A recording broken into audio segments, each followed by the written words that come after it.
this side. So I sent both of y'all the PowerPoint that I have up. So what you need in front of you is I'm gonna try to move this. Like an here. email? Yes. Okay. Did it come through? Let me make sure I have you on. Share. Yep. Yeah. Okay, so today what we are going to talk about is we're going to look at the data from the most, Kelly's second exit ticket, but Grimes, your first exit ticket. And what we really want to come away with is number one, two things, naming like where did kids make an error, what is it, and then two, try to figure out how do we fix it, when do we fix it, what does fixing it look like. So, come on up. Cool. Okay, so first things first, Kelly, can you set a timer for me for 15 minutes? Because I want to make sure we stay on time. Because I really want to make sure we wrap this up. Because math, I was like all over the place. So, when we look at a formative assessment, and Kelly can speak to this from last year, our overall goal is that completion, what we literally have turned in is 90%. And then KIPP Texas has stipulated right now, mastery is 60%. And of course, when I talked to the math team, they were like, 60%, really? And so they're saying 60% when I looked as just like a baseline, like are kids even reaching mastery? But we all know they're looking for 90% approaches, 60% meets, 30% masters. So whenever I'm looking at the data and looking at like, how are we doing, those are the numbers that I keep coming back to. So on slide number 3 is how we currently did. Kelly, you've got 79% completion, and I was wondering, you've got about. It seems like I have more than that missing. Half of my kids were gone on Fridays. Really? Mm-hmm. Well, that's why I was wondering. I'm like, you're not missing a huge chunk of kids, but you're missing enough. Maybe like each class period, it was just like a. Yeah. So is it just that kids weren't absent? Yeah, they were absent. Absent? Mm-hmm. They weren't here. Oh, And I had to like name in all of my classes today, like, hey y'all had an exit ticket. Y'all got an exit ticket, but y'all got fixed. And only one student came back. Okay. So we're getting into that again. So then that's a great point. So then when do you think you're going to be able to, when is there opportunity to fix it? They need to come back during lunch. I've already said that to them. Oh, lunch. Yeah, lunch is their time to fix it. During Okay. lunch. I am using Friday as a flex day now because after I did my lessons for Wednesday and what I was going to do on Friday, I realized that I could do it all on Wednesday and Thursday. Does lunch conflict with your, like, because you have a fifth period? No, because they have the same lunch as you. Yeah, they all have big lunch. Okay, yes, that makes sense. Okay, awesome. Okay, Grimes, I realized I thought your numbers were in here, and I'm looking at the wrong thing. So you have 63, let me go back to thank you. Because I put these numbers in this morning for 8 p.m. Here we go. So for your first exit ticket, you had 63 of your 66 kids take it. So you're at 95%, which is fantastic. Your overall mastery is at 8%. They did so bad on the first one. The Okay. second one was redeeming. So lesson 6 was better. Okay, so we'll come back to that. So your completion is good. Your mastery is what we want to talk about. Why are you not working right now? Please correct yourself. There we go. 63 out of 66. So you had 95%. Let me double check your sweeps mastery. Also, when it's only out of 3 points, it's hard to like. Girl, who you telling? Because I was like, either you master or you don't. Right. Like, it's so. Do not mess this up. You don't have to look over it. While I finish putting in these numbers, I want us to jump to slide number 4. There's 2 for each of you. I want to look at the most missed question or questions. For Grimes, for you, it is question number 2, which I put in there, and then for Kelly, for you, the most missed is actually question number 4 and 5. So what I want to know, and I want you to actually type in the box, is like, what should a student know content-wise to answer this question, and then what do they have to be able to do on this question, like annotating that type of thing to get through the question. So if you could write no, and then write the content, and then write do, and write what actually they have to do to get through the process, that would be great while I finish putting in your numbers on the slide. So Kelly, how much time do we have? 11 minutes. 11 minutes. Okay, so let's come back together in about 2 minutes and let's talk through what the kids have to know and do. Now y'all know when to go. I hate this episode so much. I just have so much hatred in my heart for it.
Number 5 is hard. Ooh, okay.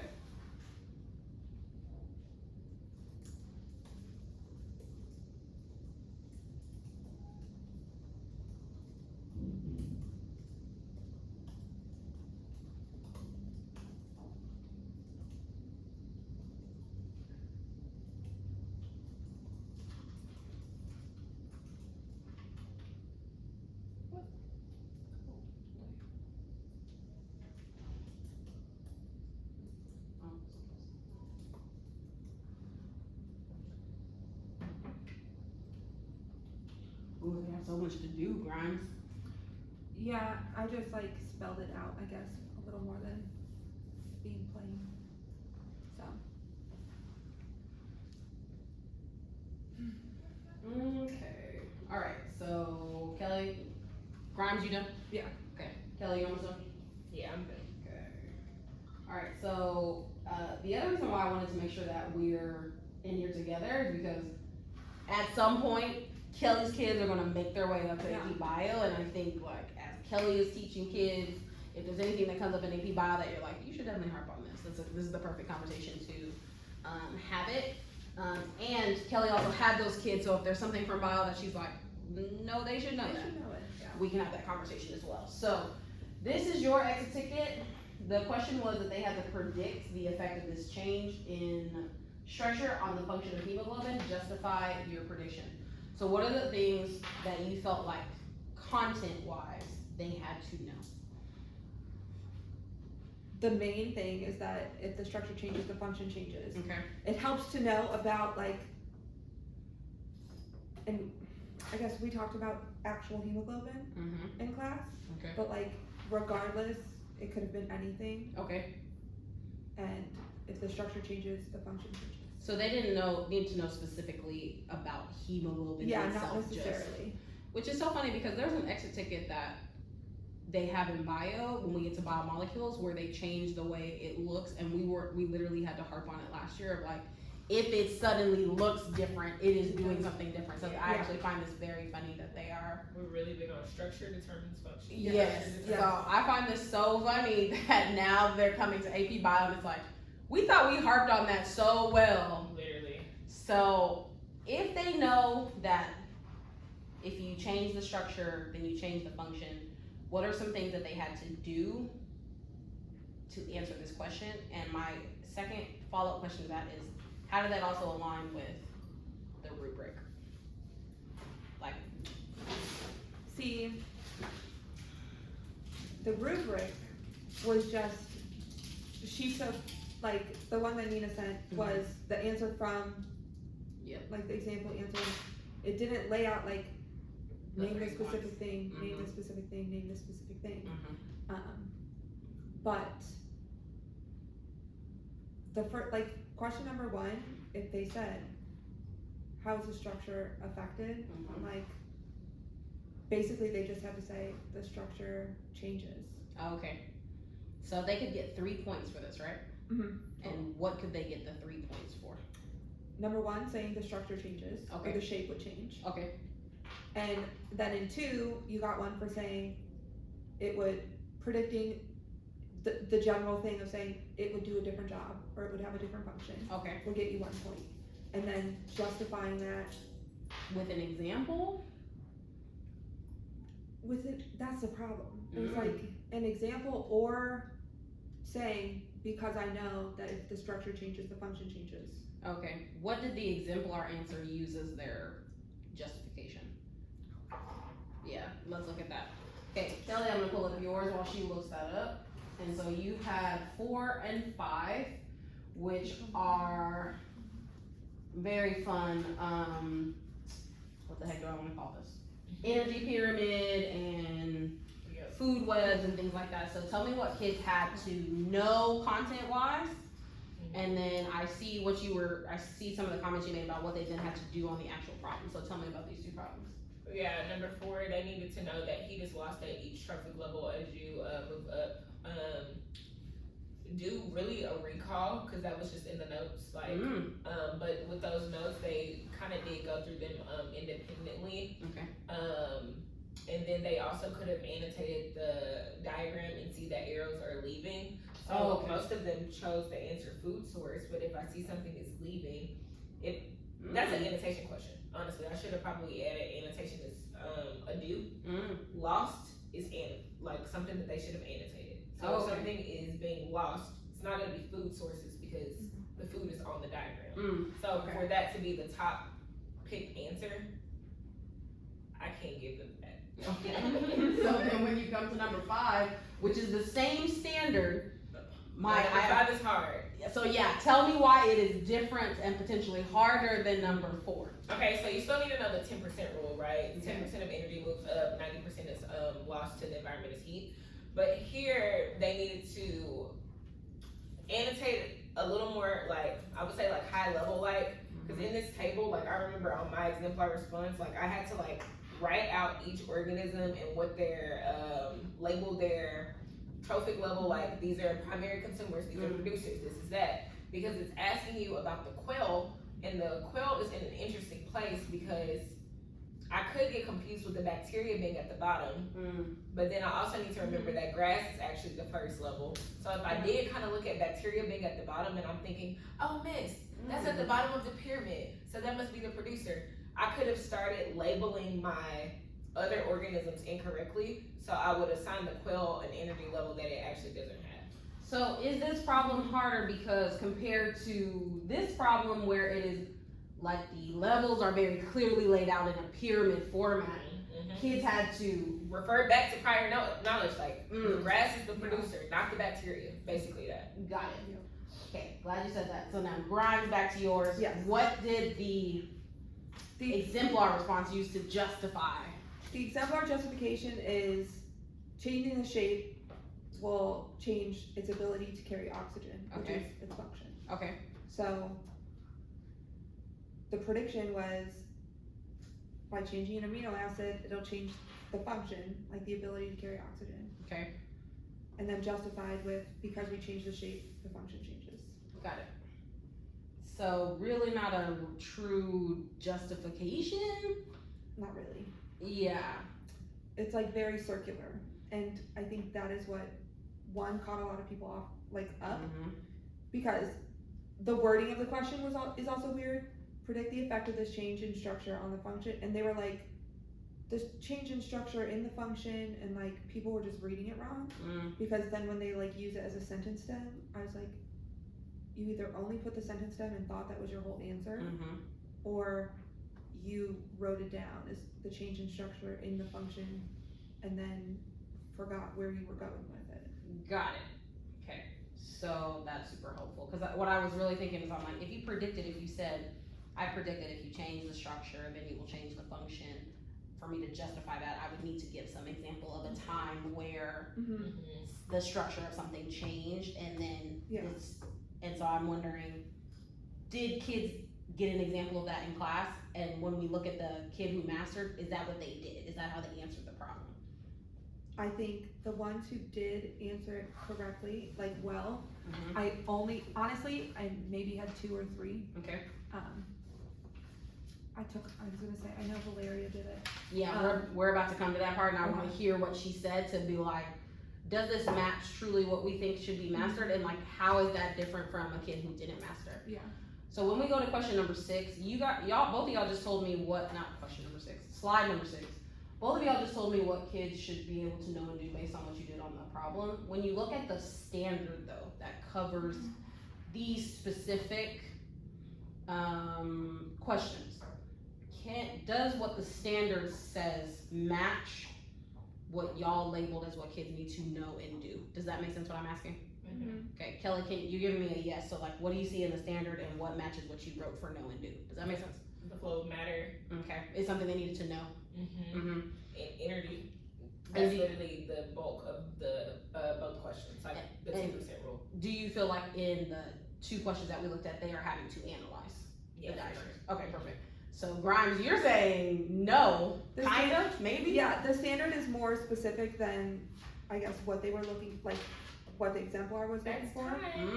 It says, so the standard is explain how a change in the subunit of a polymer may lead to changes in the structure or function of the macromolecule.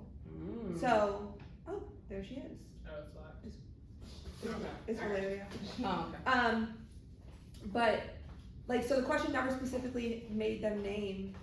We changed a subunit of the hemoglobin. Okay. Interesting. Okay, so we're actually talking about your response actually. So when we look at, if I can get my life together.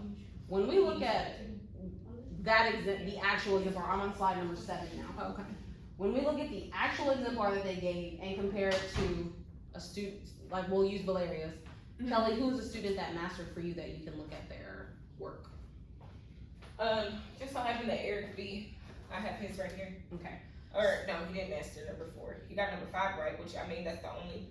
I feel like I can't really tell him number 4. You kind of either knew it or you didn't. Okay. Number 5 is like an annotating problem, so I can kind of look at what he labeled. So I think what I'm wondering is there a kid who got both of those questions correct? Did he get both of those questions correct? No, but I'm saying like, what would I see on what would you expect to see on number 4 for somebody that got it correct? Maybe that's what I'm asking. Annotation? Is that what you did on your exemplar? Because what we're doing right now is compare what you did to what this student did to figure out, did we do the same things? What did the student do that maybe you did differently to figure out like, these kids reached mastery. What did they do right? That's what I'm asking right now. So, what did Valeria do right? And if you can keep it in terms of the rubric into like, what are you seeing in her response that makes this right? She like explicitly named that the change in the structure would change the function. And also like she knew, but a couple of them knew coming in, they said they knew about hemoglobin. So I think she brought this in. Okay, so maybe she has some prior knowledge. Yeah, but like she said, for instance, it would prevent secondary, tertiary, and quaternary structures. So like she named the specific structure levels we had talked about. And the loss of it, taking oxygen to the blood. This is because you need like all of these things, bonding to helices and stuff like in secondary. Does that truly justify her response because of the different levels? Because of, like, where was I going with this? I don't know. Like, she specifically named, like, if we change these structures, like structural levels, it will change the function to do this thing. Okay, yeah. Yes, that totally makes sense. Okay, good. Kelly, do you need me to look up a kid who got both of them right? I mean, like,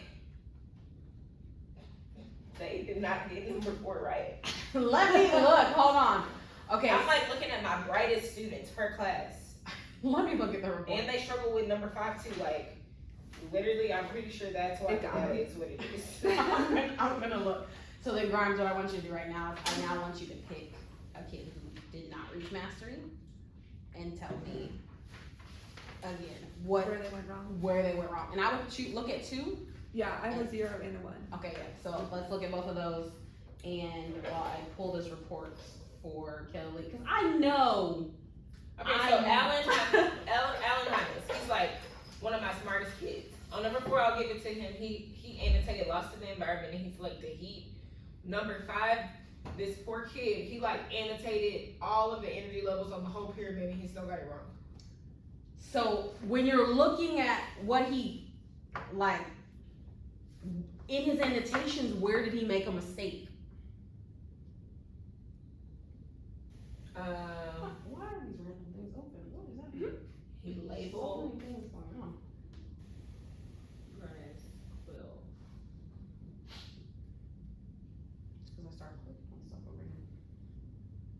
Is it the opossums?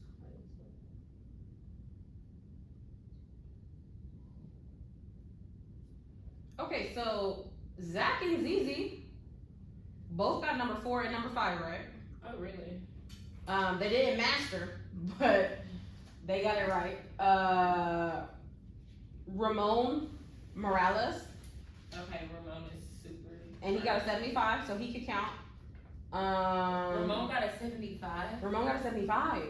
I'm telling you, Cook. That gives him a meet. I know, but like, that kid is like so bright. But you're right. Everybody else, either they got one or the other. So we need to figure out what Ramon did right that everybody else is not capturing. Grimes. Yeah. Thoughts on now what are you seeing between, because now we're gonna move to the next, like, what is the gap? What's the error that your 1 is doing? Who's your 1? Well, they have similar errors. My 1 is Stetron. Stetron. Ooh, that's a good one. And then your 0? Eric Rodriguez. He's an ED? I don't think so. Or, no, he's out. Okay. Eric Rodriguez. Okay. So what is their similar error? There's similar errors that they talk about hemoglobin like it, or like sickle cell anemia, like it is its own protein. Oh. And so that's what we were talking about, was like, To if connect you to mess up the hemoglobin? hemoglobin, it changes the shape of your red blood cell and gives you sickle cell anemia. Okay. And they took away, the sickle cell anemia won't bind to the hemoglobin. And they're not the only 2 that did that. That was like a thing. Okay. But like they didn't actually name a change in structure will change the function. Okay. They're like, oh, the structure would look different. Okay. It won't be able to bond to sickle cell anemia. So do you feel like kids are clear on change in structure equals change in function? Now they are. Why now? Post this day. Because when I was watching them do this, I was like, oh no. Okay. But it's like we went over it. We've covered it literally every single day since then. Okay. It is written on the board. I was like, if there's one thing, I was like, at the end of the year, Okay. I will have you sitting here and I'll be like, what is the thing I told you to memorize at the beginning of the year? Okay. And they better scream, if you change the structure, you change the function, back at me. And they also have a test tomorrow. Is there anything on the Yes. test that also, Yes. can you tell And me we the went specific over question? today Okay. too. There's a free response question. The free response question we went over today was, we changed these amino acids in this polypeptide chain. What is going to happen? What structural levels are affected, and will it be able to do the same thing? Okay. And they were clear. Yeah. And is there any question like that on the test tomorrow that we could look at and be like, did y'all get this? Yes, I think it's number 8. No, Okay. not number 8. Okay, Kelly, what did Ramon do right? I can't find it. Oh, his paper? No. I checked this class period. Keys are Ramon. magical. and Their beautiful. first free response is about hemoglobin. And is it asking about structure and function?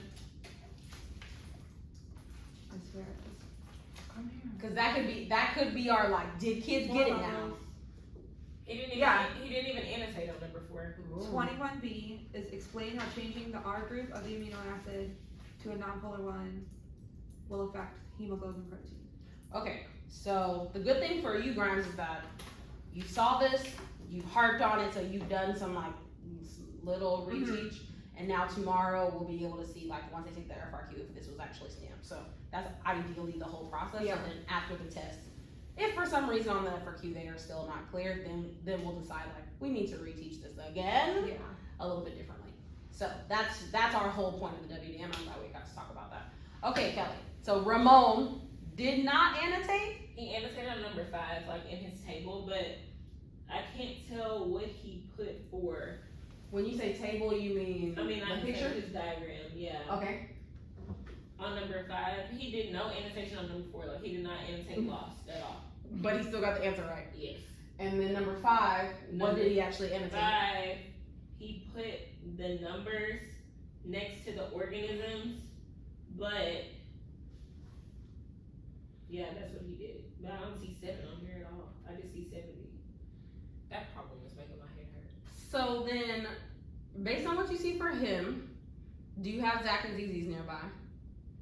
I looked at it. They just circled something. I don't know if they actually did anything. So what is the gap? Is it content? Is it like if kids annotate it? Because do you feel like if every kid, whether they're SPED, EB, whatever, annotated this, I'm not even gonna say properly, just annotated it, they could get the answer correct. Yeah, that's the disconnect for me. Because even me, like as I'm trying to solve this, when I get stopped, it's because of the annotation. So if you look at that problem, okay, so the quail, it tells us that the quail has 70, right? So I would put 70 next to quail. 70 next to the quail. Okay. But it's asking me about the opossum, right? So I would circle opossum because I know that that's what the question is actually asking me about. Okay. Looking from the quail, I know that the quail is directly aligned with the grass. That means the quail eats the grass. So I know if the quail has 70, the grass has 700. Because I'm going, so let me ask you this, are kids clear They know moving from the quail down to the grass? If they don't know anything, they know the 10% rule. They know like if they go down, they're adding a 0, which is cool. I'm just saying these are the steps. Okay. But you get stuck once you get to the opossum. Okay, So like once you get to the grass, you can put 700 by there, right? okay. So now I know the grass has 700, but I'm trying to figure out what the opossum has. There's one arrow from the opossum, from the grass to the opossum, right? So I know that the opossum also has 70, right? So the answer's D. They asked about the highest level. This is what makes this Oh problem hard. no! That's what makes the problem hard. Okay. Because there's another level, because the opossum also has a level from it, to it from the grasshopper. To Mhm. And so It's a lot of annotation going on. And then the grasshopper has an arrow to it from the grass. Remember, the grass has 7, that's why like this whole thing would need to be labeled. The grass would need to be labeled 700 because I know what the quail is. because grass is at the bottom of the pyramid. Grass is at the bottom, right? Okay. So first we know about the quail. Now we know about grass. Trying to figure out the opossum. The grasshopper has 70, right? Because it's coming from the grass, which has 700.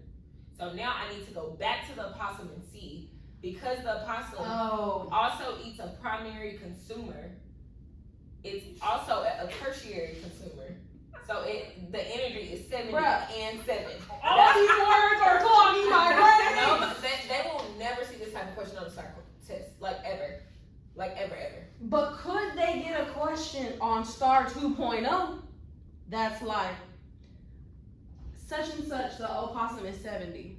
What evidence do I have to explain why? Or I like pick that and question. choose the ones on here that are 70 kilocalories.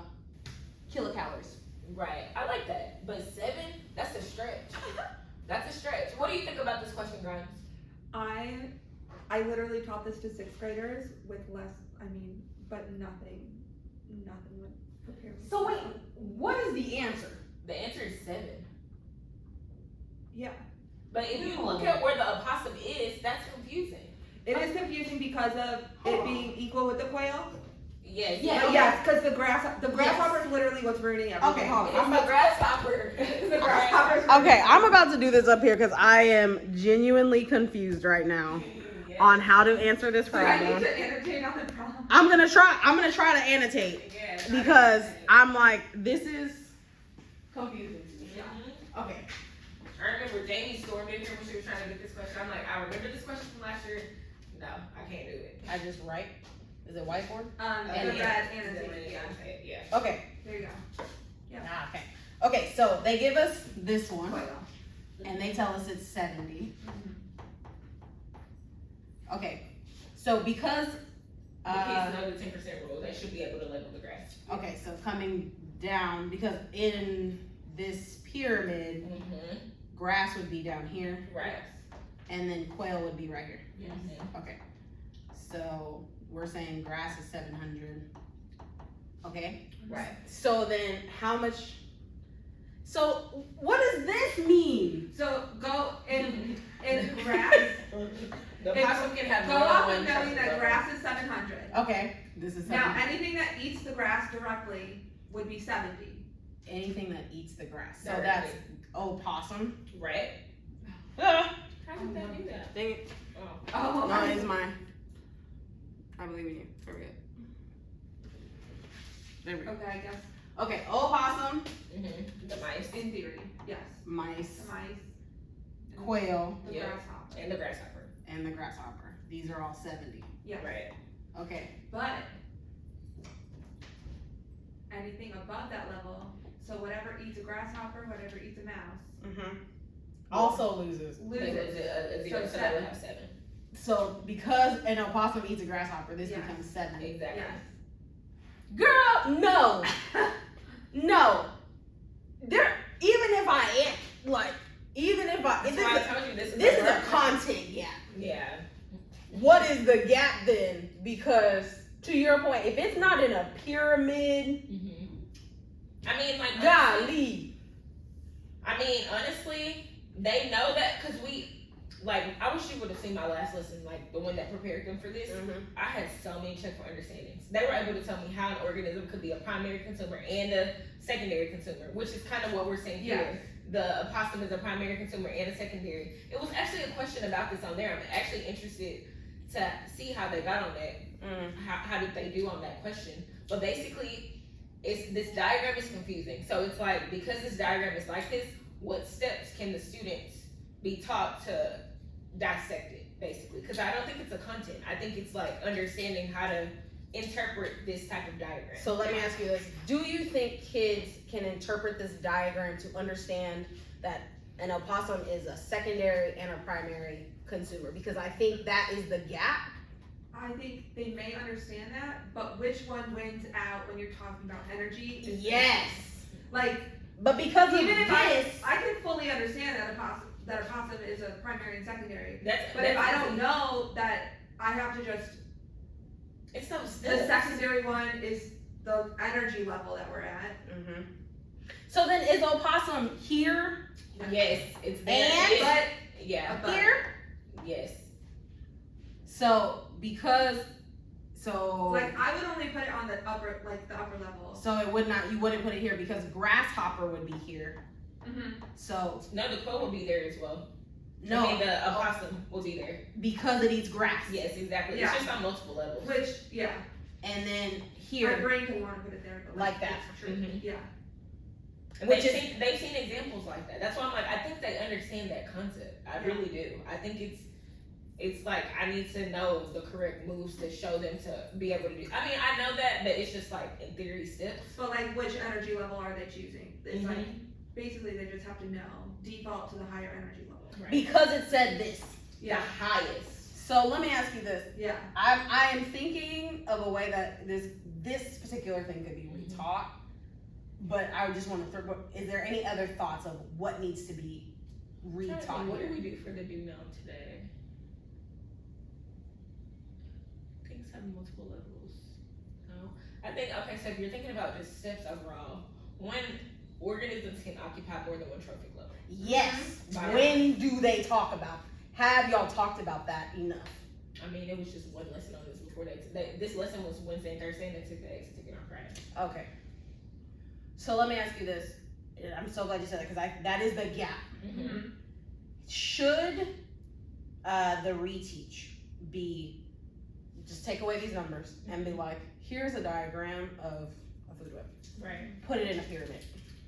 Yeah. And see how many kids put Things on multiple levels. here and here. I'll say I could give you that. I could say that that's the gap if they, depending on how they do on that. Because this diagram is so confusing, I can't say that they don't understand that organisms can occupy multiple levels. But if I frame it differently and I still see that they don't do good, then I can say like they. When are you gonna frame it again? I don't know. I can do it on Friday maybe. Yeah, that's why I'm like, if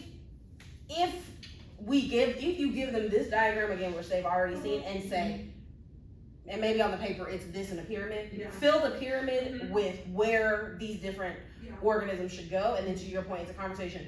Why is this primary? Because you're saying that they're already clear on that. Yeah. If you're not seeing it twice, that's the. Yeah. And I think the question is there an organism that could be on two different levels? Yeah. And if they say no, Mm-hmm. I'm gonna close that up. Yeah. Yeah. So you're thinking Friday? You already have X date on Friday though, right? So Friday, do you want me to put this on a paper for you? I mean, honestly, they just need to make that diagram a pyramid. That's what I'm like, do you want these like this and a blank pyramid on this paper?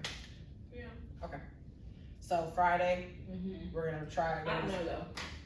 Yeah, let's do that. Unless I'm you gonna think- give it to them on period because I will have like. That's what I was I will wondering. have follow up questions. Okay, so still have the paper. I'd say take the paper, like get the paper so that when we come back to this, Look. we Yeah. can. Yes. Like, I'm gonna give y'all a couple minutes. Give me your paper Yeah. and then explain. Exactly. Grimes, we'll see whether your kids understand structure. Change in structure is a change in function on the test tomorrow. Yeah. So hopefully when we come back to our next WDM, we can say, did kids get this? And we can also say, are kids solid on change in structure equals change in function? Y'all are amazing. This was so great. And I learned so much because I'm like, I feel like I know bio. And then I get phone. I'm like, no, I don't know bio. So do I print the scan from Illuminate? I'm glad you said that. Yes.